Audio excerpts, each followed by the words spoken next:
आप लोगों ने कल पढ़ा था कि संयोजी इलेक्ट्रॉन हम लोग कैसे निकालते हैं। अंतिम कक्षा के इलेक्ट्रॉन को संयोजी इलेक्ट्रॉन कहते हैं। वो अंतिम कक्षा का इलेक्ट्रॉन कौन सा आता है, ये सारी बातें आप लोगों ने जानी। पीरियोडिक टेबल में भी आप लोगों ने पहचाना था कि कौन सा तत्व धातु है, कौन अधातु है, कौन एस ब्लॉक, कौन पी ब्लॉक, कौन डी ब्लॉक, कौन एफ ब्लॉक। इसके बाद ये आपने देखा था कि एस ब्लॉक का विशेष नाम क्या है, वर्गों का। आज हम आपको एक टॉपिक बताने वाले हैं, संयोजी इलेक्ट्रॉन और संयोजकता में अंतर क्या होता है। जनरली आप लोग नाम सुनते हो कि संयोजी इलेक्ट्रॉन और संयोजकता, तो दोनों में डिफरेंट है। संयोजी इलेक्ट्रॉन में और संयोजकता में दोनों में क्या है, डिफरेंट है। हाँ, धातु के केस में, किसके केस में, धातु, क्षारीय धातु और क्षारीय मृदा धातु। तो कल हमने आपको बताया था क्षारीय धातु मतलब वर्ग 1 और क्षारीय मृदा धातु का मतलब वर्ग 2। तो क्षारीय धातु और क्षारीय मृदा धातु यानी वर्ग 1 और वर्ग 2 के जो तत्व हैं उनके लिए जो संयोजी इलेक्ट्रॉन है वो संयोजकता के बराबर होता है। इसके अलावा सबके लिए क्या है, अलग अलग है। जैसे ध्यान दीजिए, क्षारीय धातु और क्षारीय मृदा धातु का मतलब समझिएगा। जैसे हो गया सोडियम, लिथियम, वर्ग 1 का धातु lithium, sodium, potassium, rubidium, caesium, francium, ये वर्ग 1 में आपने लिखा था। और वर्ग 2 में लिखा था beryllium, magnesium, calcium, strontium, barium, radium. तो ये वर्ग 1 में है, ये वर्ग 2 में है। वर्ग 1 के लिए वैलेंस इलेक्ट्रॉन 1 होता है और वर्ग 2 के लिए वैलेंस इलेक्ट्रॉन कितना होता है, 2 होता है। और इनकी संयोजकता भी इतनी होती है। वर्ग 1 में ये जो तत्व होंगे इनकी संयोजकता 1 ही होगी और इनकी भी क्या होगी, 2 होगी। क्यों? क्योंकि इसमें संयोजकता जो है वैलेंस इलेक्ट्रॉन के बराबर होगी, क्योंकि जो धातु होती है वो इलेक्ट्रॉन देती है, तो इलेक्ट्रॉन देगी।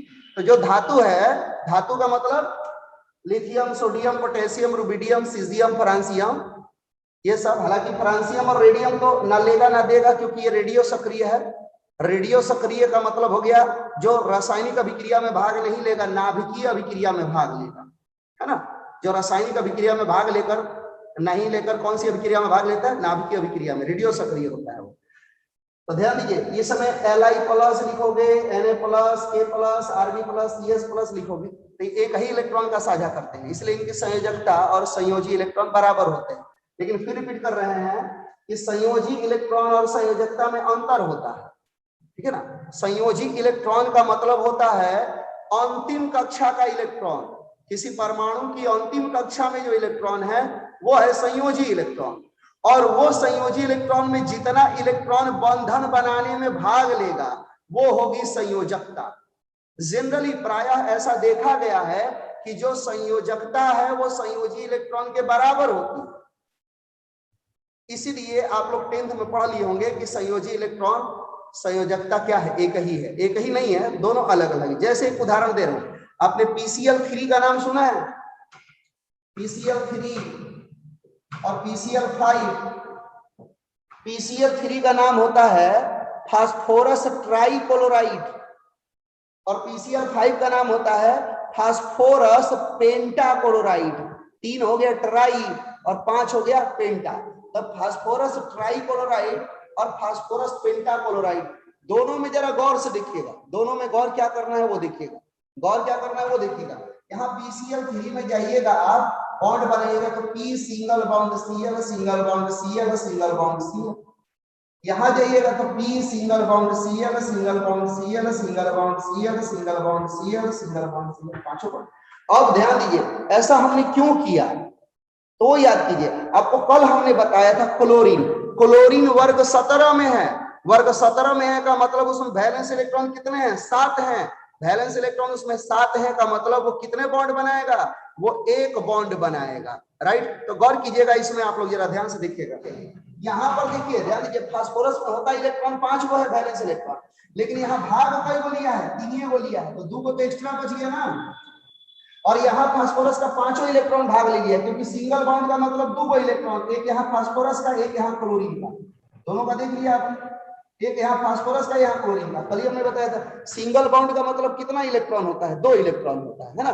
सिंगल बॉन्ड में कितने इलेक्ट्रॉन होते हैं, 2 इलेक्ट्रॉन, राइट। अब गौर कीजिएगा यहाँ पे ध्यान से, अगर आप ध्यान से देख रहे हैं तो क्लोरीन सिंगल बॉन्ड क्यों बनाया। अब बताइए, क्लोरीन वर्ग 17 में है, वर्ग 17 में तो क्लोरीन में वैलेंस इलेक्ट्रॉन कितना होता है, 7 तो 7 सर। कितना बॉन्ड बनाएगा कि 8 होगा? एक और सर। हम जगह क्लोरीन ने बॉन्ड बना लिया।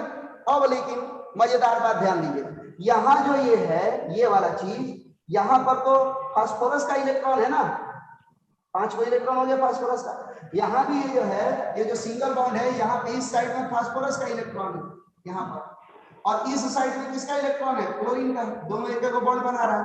हमको क्लोरीन वाले से मतलब नहीं है, हमको फास्फोरस वाले से। देखिए वैलेंस इलेक्ट्रॉन तो यहाँ भी फास्फोरस में 5 है, 1 2 3 4 5। यहाँ भी देखिए 1 2 3 4 5। फास्फोरस में वैलेंस इलेक्ट्रॉन कितना है? 5 ही है। लेकिन इस पांचों में देखिए यहाँ पर बंधन बनाने में कितने इलेक्ट्रॉन भाग लिए हैं? 3। यहाँ पर 3 भाग लिए हैं। और यहाँ पर कितने इलेक्ट्रॉन फास्फोरस के बंधन बनाने में भाग लिए हैं? 5। अब गौर से देखिए, यहाँ पर 3 भाग लिए हैं, तो संयोजी इलेक्ट्रॉन तो 5 है दोनों में, लेकिन यहाँ वो 3 हो गई, और यहाँ पर संयोजकता कितनी हो गई? 5 हो गई। क्यों हो गई पता चल गया? यानी कि संयोजकता का मतलब ऐसा संयोजी इलेक्ट्रॉन जो बंधन बनाने में भाग लेते हैं। राइट होता है 1s2 2s2 2p2। आपने बताया लास्ट में आ गया 2s2 2p2, 2s2 2p2 last में आ गया है। ये इसमें अंतिम इलेक्ट्रॉन, अंतिम कक्षा में इलेक्ट्रॉन कितने हैं? 2 2 4। तो बैलेंस इलेक्ट्रॉन कितने हो गए? 4। अब ये बताइए कार्बन इस 4 इलेक्ट्रॉन में कितना इलेक्ट्रॉन से साझा करेगा कि 8 होगा?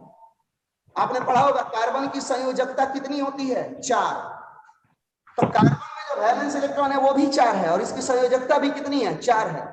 इसलिए है क्योंकि कार्बन को अपना अष्टक पूरा करने के लिए चारों इलेक्ट्रॉन का साझा इलेक्ट्रॉन का साझा करेगा तो इसका अष्टक पूरा नहीं होगा। राइट, इसमें वैलेंस इलेक्ट्रॉन 4 है और कार्बन की संयोजकता भी क्या होगी? 4 ही होगी। ध्यान रखिएगा, बहुत जगह अगर आप 10th में गए हैं या कहीं गए हैं तो आपको लिखवा दिया गया है कि कार्बन की संयोजकता +-4।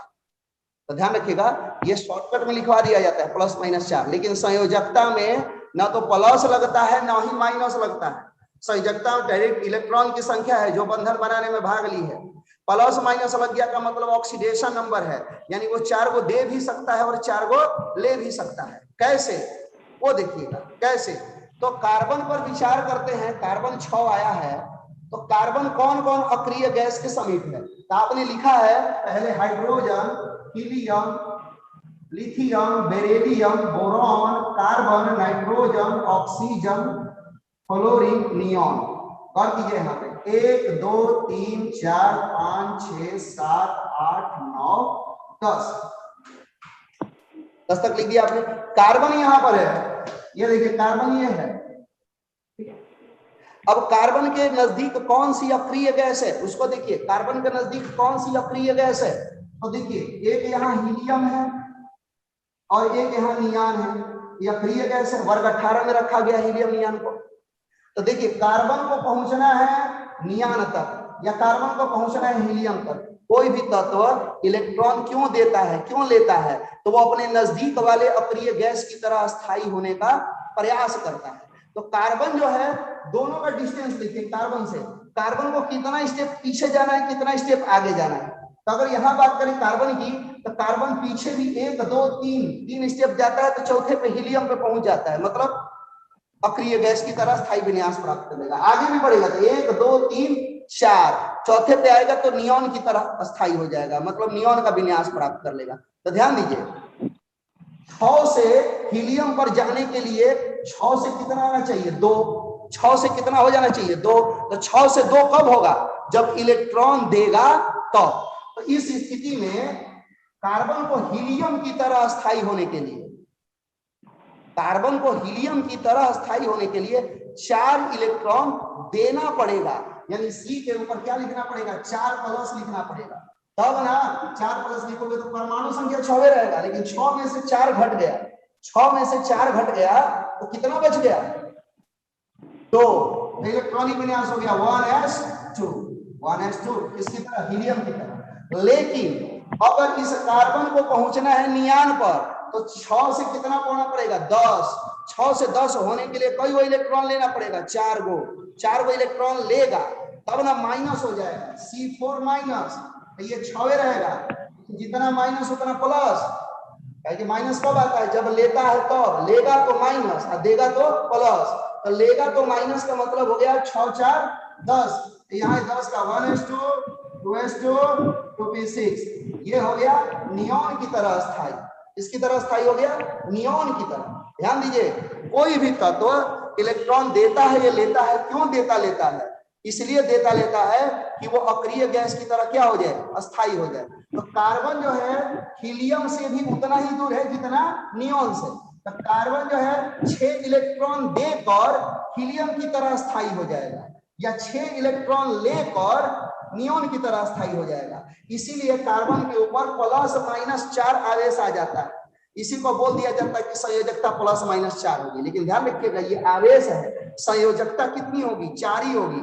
देना भी होगा तो 4, लेना भी होगा तो 4, तो संयोजकता होगी 4। संयोजकता के साथ +- का चिन्ह नहीं लगता है। हाँ, +- का चिन्ह बताता है। अगर प्लस लगा है तो इलेक्ट्रॉन दिया है, और माइनस लगा है तो इलेक्ट्रॉन लिया है। यहाँ पर इलेक्ट्रॉन के संदर्भ में, इलेक्ट्रॉन के रिस्पेक्ट में, प्लस का मतलब इलेक्ट्रॉन दिया है और माइनस का मतलब इलेक्ट्रॉन लिया है। क्यों?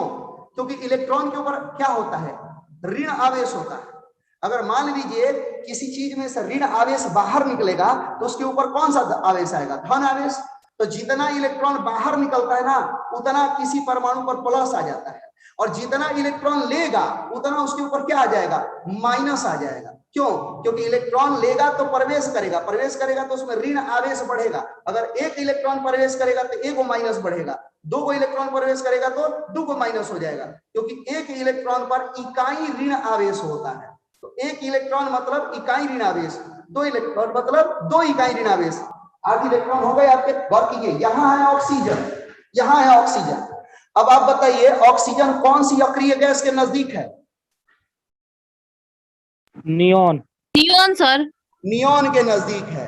और हीलियम से दूर है कि नहीं है? अगर मान लीजिए यहां से आपको जाना पड़े, ऑक्सीजन से हीलियम पर जाना पड़े, तो कितना स्टेप हो गए? 1 2 3 4 5 छठे स्टेप पे आ रहा है। लेकिन ऑक्सीजन से आपको नियॉन पे आना है, तो देखिए कितना स्टेप, बीच में एक ही है। तो ऑक्सीजन हीलियम की तरह स्थायी होगा कि नियॉन की तरह स्थायी होगा?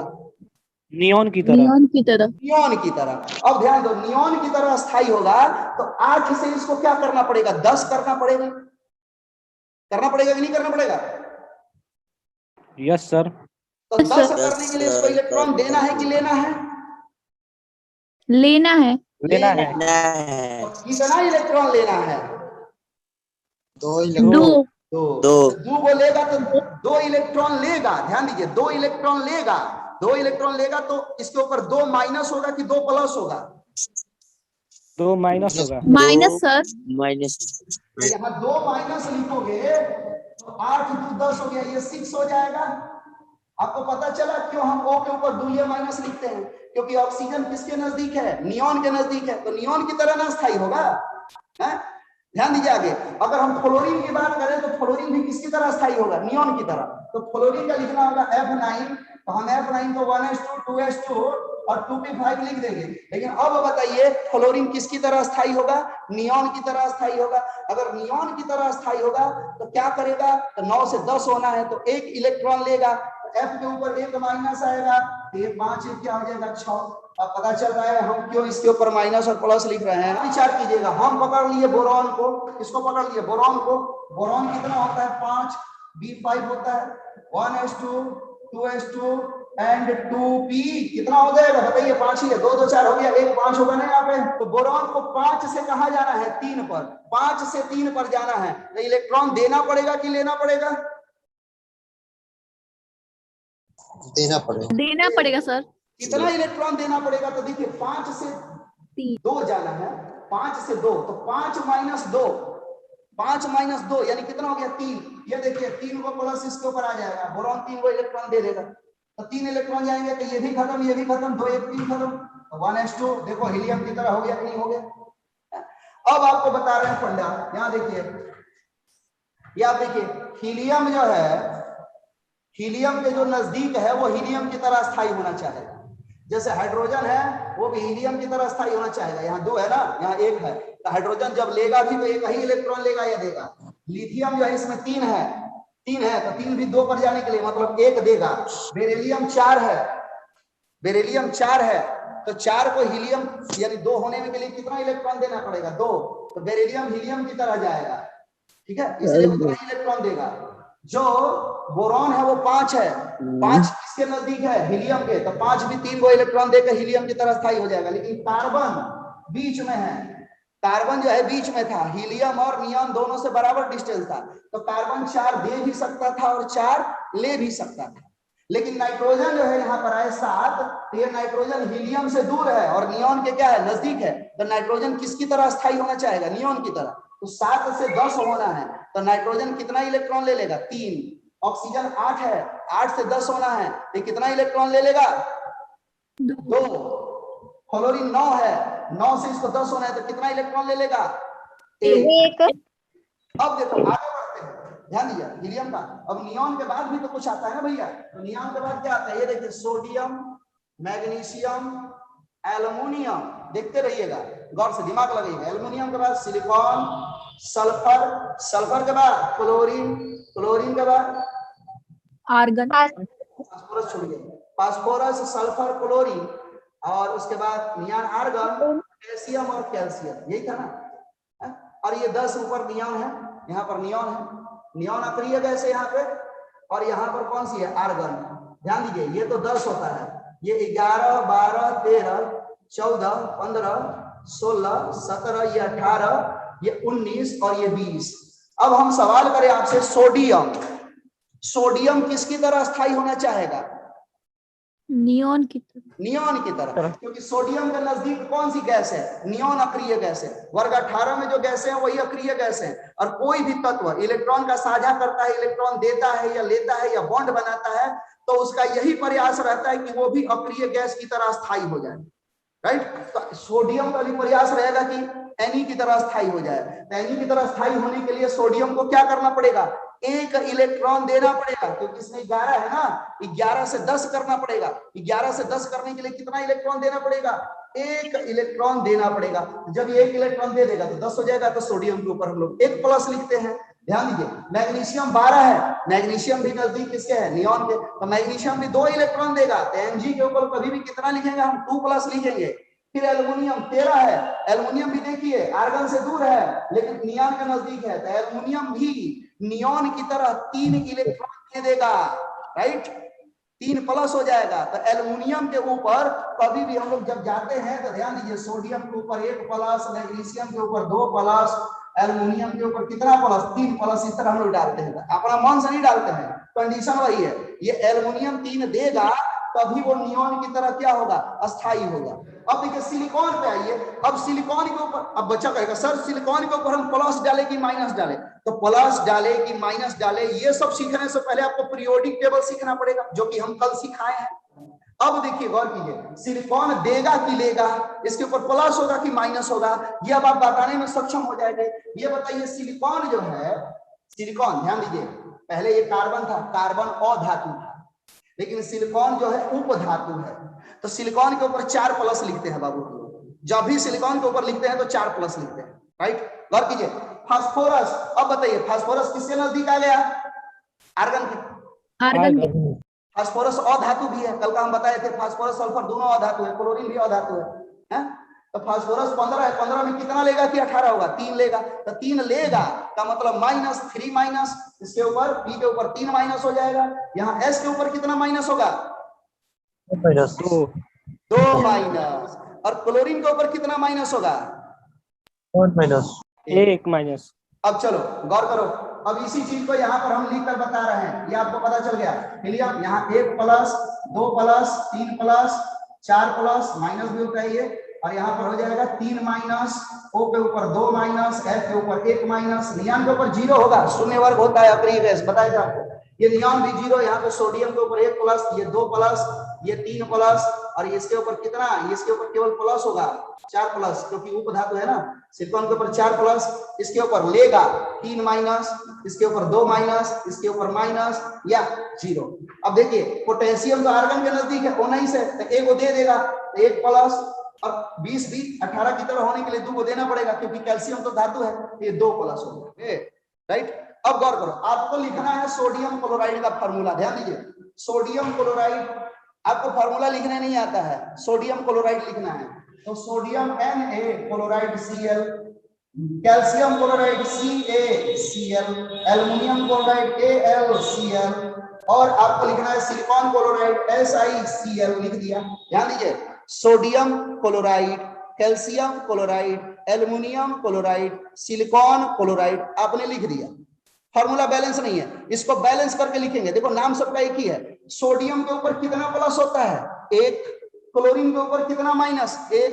देखो यहां लिखे 1 प्लस और 1 माइनस, यहाँ क्लोरीन के ऊपर 1 माइनस हो गई तो सबको पता चल गया यहाँ पर से, है 4 प्लस। यहाँ लिखा हुआ है सारी चीज, तो 4 प्लस। अब देखिए ये तो आपने लिख दिया, ये इसका सूत्र बैलेंस नहीं है। आपने पढ़ा होगा कोई भी यौगिक विद्युतः उदासीन होता है, विद्युतः उदासीन होता है। विद्युतः उदासीन कब होगा? जब उसमें धन और ऋण दोनों आवेश का योगफल कितना आएगा? 0। यानी प्लस और माइनस दोनों का योगफल आपको 0 करना है। यहाँ तो बराबर है, प्लस और माइनस, 1 प्लस 1 माइनस, तो इसका फॉर्मूला यही हो जाएगा NaCl। लेकिन यहाँ देखिए प्लस कितने हैं? 2, और माइनस कितना है? तो इसका संतुलित फॉर्मूला होगा CaCl2, राइट। एल्युमिनियम क्लोराइड में देखिए 3 प्लस है तो माइनस भी 3 होना चाहिए ना, तो 1 क्लोरीन पर तो 1 ही माइनस होगा, ये तो फिक्स हो गया, क्योंकि क्लोरीन आर्गन के नजदीक था, तो 18 होने के लिए इसको 17 में 1 इलेक्ट्रॉन लेना था। तो क्लोरीन हम कितना रखेंगे कि वो 3 प्लस के बराबर होगा? ये हो गया 3, राइट। तो ये संतुलित फॉर्मूला AlCl3। और ये देखिए यहाँ भी ये 4 है, तो अब 4 अब रखने आ गया होगा आप लोगों को, ये हो जाएगा SiCl4। नाम सुन लीजिए, नाम में कोई इसमें डाई ट्राई लगाने की जरूरत नहीं है, क्योंकि सबका बैलेंस एक ही है। बस ये प्लस और माइनस को बराबर करने के लिए ये अंक आए हैं, क्योंकि कोई भी यौगिक विद्युतः उदासीन होता है, मतलब उसमें धन आवेश और ऋण आवेश के योगफल का वैल्यू कितना आना चाहिए? 0 आना चाहिए। गौर कीजिए यहाँ पे, ये sodium chloride, calcium chloride, aluminium chloride, silicon chloride, ये एकदम संतुलित फॉर्मूला है। जब भी ये फॉर्मूला लिखना होगा तो यही लिखोगे, कभी भी आप NaCl2 नहीं लिखोगे, NaCl2 पॉसिबल होगा ही नहीं होगा।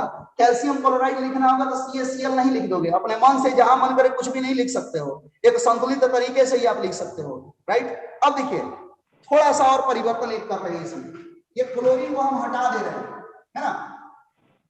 क्लोरीन को हटाकर हम यहाँ पर ऑक्सीजन डाल दे रहे हैं, ऑक्साइड बना रहे हैं। हमने क्लोराइड बनाया था अभी हम बना रहे हैं ऑक्साइड। ऑक्साइड का मतलब तो समझ में आता है ना, ऑक्साइड में क्या रहता है? ऑक्सीजन ना बाबू। सोडियम ऑक्साइड, कैल्शियम ऑक्साइड, कुछ भी करोगे तो ऑक्सीजन लाना पड़ेगा। तो यहाँ लिखिए O आए, यहाँ भी O आए, यहाँ O आए, यहाँ भी O आए, राइट। अब बताइए O के ऊपर प्लस होगा कि माइनस होगा? हम 2 माइनस लिखते हैं। देखिए जनरल ऑफ मैथ का फॉर्मूला क्रॉस मल्टीप्लाई देख लीजिएगा सर Na2। हाँ Na2 राइट आंसर। तभी ना 2 प्लस और 2 माइनस, तो ये हो गया Na2O। अब ध्यान दीजिए यहाँ प्लस माइनस बराबर है, तो ये CO फॉर्मूला हो गया। अब देखिए यहाँ 3 प्लस है, यहाँ 2 माइनस है। अब 3 प्लस है और 2 माइनस है, अब क्या करोगे बैलेंस करने के लिए? ये विद्युतः उदासीन तो है नहीं, क्योंकि इसको जब जोड़ोगे तो +1 शेष रह जाएगा, तो +1 -1 ये सब शेष नहीं रहना चाहिए, 0 आना चाहिए, तभी ना विद्युतः उदासीन कहलाएगा।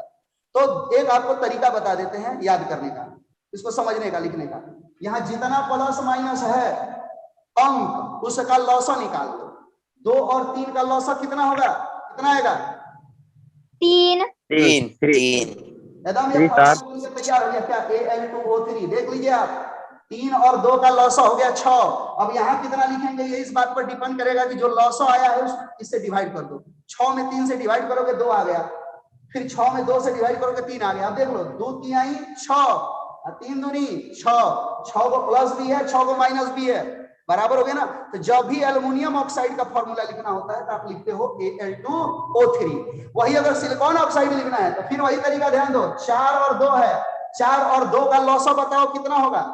देखो सब ऑक्साइडे हैं लेकिन सबका फॉर्मूला अलग अलग है। सोडियम ऑक्साइड का अलग है, कैल्शियम ऑक्साइड का अलग है, एल्युमिनियम ऑक्साइड का अलग है, सिलिकॉन ऑक्साइड का अलग है। ये इसलिए ऑक्साइड का अलग हुआ है बिकॉज इनको विद्युतः उदासीन करने के लिए जो आवेश है उसको संतुलित किया जाता है, इसीलिए इनका ये फॉर्मूला डिफरेंट बन जाता है। नाम वही रहता है, इसमें डाई ट्राई लगाने की जरूरत नहीं है। 2 आ गया है तो डाई, 3 आ गया तो ट्राई लगाने की जरूरत नहीं है, बिकॉज ये विद्युतीय संतुलित किया गया, राइट। तो इसका नाम हो जाएगा सोडियम ऑक्साइड ये होगा कैल्शियम ऑक्साइड, ये होगा एल्युमिनियम ऑक्साइड और ये होगा सिलिकॉन ऑक्साइड। बात समझ में आई बाबू?